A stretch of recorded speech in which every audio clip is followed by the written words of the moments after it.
নমস্কার বন্ধুরা, আগরতলা শহরে এত বৃষ্টি হচ্ছে আজকে কয়েকদিন ধরে। দেখলে ঘর থেকে বেরোলে তখনই বোঝা যায়। তাই মন চাইছে একটু খিচুড়ি বানাই আজকে। তাই আমি খিচুড়ি বানাবো আর তোমাদের সাথে শেয়ার করব। তাই ভিডিওটা তোমাদের জন্য। প্রথমে আমি একটা হাঁড়িতে জল দিয়ে দিলাম। জলের সাথে এখন আমি মুগ ডাল, মসুর ডাল, চানা ডাল আর চালগুলো আমি ধুয়ে রেডি করে নিয়েছি। এখন মসুর ডালটাকে আমি একটু সরষের তেল দিয়ে আমি ভেজে নেব, সাথে একটু লবণও দিয়ে দেব। এটা আমি ভেজে উঠিয়ে নেব, হালকা ভেজে।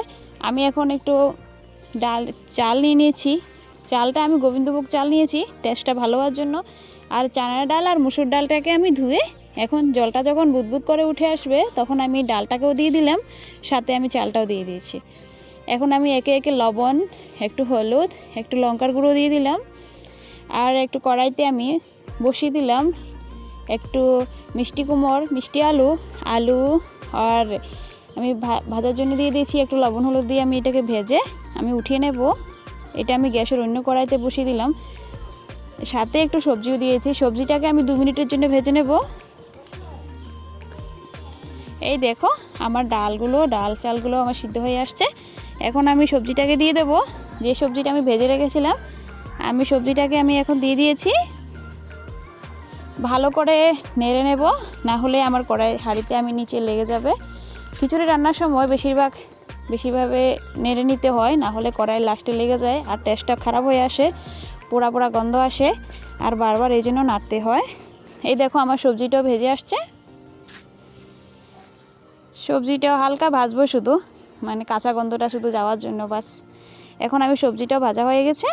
আমি এখন ডাল চালের সাথে আমার সবজিটাও আমি মিক্সড করে দিলাম। আর এদিকে আমি কড়াইতে বসিয়ে দিলাম, সরষের তেলটা দিয়ে দিয়েছি, সাথে একটু লঙ্কা দিলাম, একটু জিরা ফোড়ন দিলাম, একটু আদা কুচি আর তেজপাতা দিয়ে দিলাম। আর একটু আমি ঘি দিয়ে দেব। ঘিটা শুধু সেন্টের জন্য, একটু টেস্টের ভালো হয় ঘি, তাই দিয়ে দিলাম।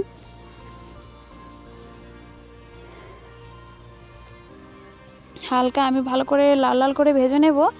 আর আমি এখন একটু গরম মশলা দিলাম। গরম মশলাটা আমার ঘরেরই তৈরি।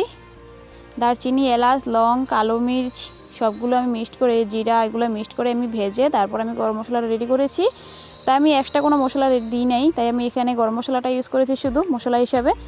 এই দেখো আমার খিচুড়িটা মোটামুটি রেডি। আমি এখন খিচুড়িটা আমি সম্বাদ দেবো, তাই আমি খিচুড়িটা আমি এখন ভাজা মশলার সাথে আমি দিয়ে দিয়েছি, মোট লঙ্কাগুলোর সাথে। এত বড় হাঁড়ি তো আর আমি কড়াইতে ঢালতে পারবো না, তাই একটু নিয়েছি।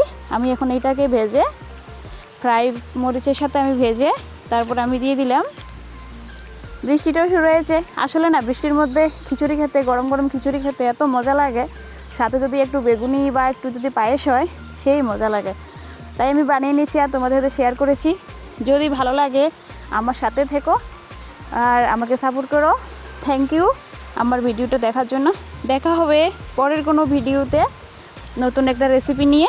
ভালো থাকবেন ততক্ষণ সবাই, আর আমাকে সাপোর্ট করবেন। Thank you.